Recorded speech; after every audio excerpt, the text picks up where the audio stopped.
Sederet sumber penghasilan Vidya Piscarista, istri Kepala BPN, hidup mewah tuntutan pekerjaan. Vidya Piscarista, istri Kepala Kantor Badan Pertanahan Negara Jakarta Timur, Sudarman Harja Saputra, kini disorot lantaran dinilai kerap pamer gaya hidup mewah. Belakangan terungkap Vidya Piscarista adalah seorang model, bahkan pernah menjadi finalis Miss Indonesia 2007. Menoreh pencapaian berhasil menjadi Miss Jawa Timur 2007, sederet iklan juga pernah dibintangi Vidya Piscarista yang bahkan pernah menjadi gadis Pantene dan Miss IBC. Sebelum menjadi istri Sudarman, Vidya Piscarista sudah menjadi model. Berbekal pengalamannya sebagai model, Vidya sering menjadi bintang iklan beberapa produk, salah satunya produk Simas Palmia dan Zinc Shampoo.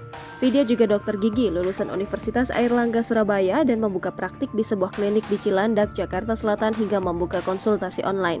Sebelum menikah, Vidya juga dikabarkan telah memiliki rumah di Malang hingga mampu membeli 2 mobil hasil dari jerih payahnya bekerja sebagai model.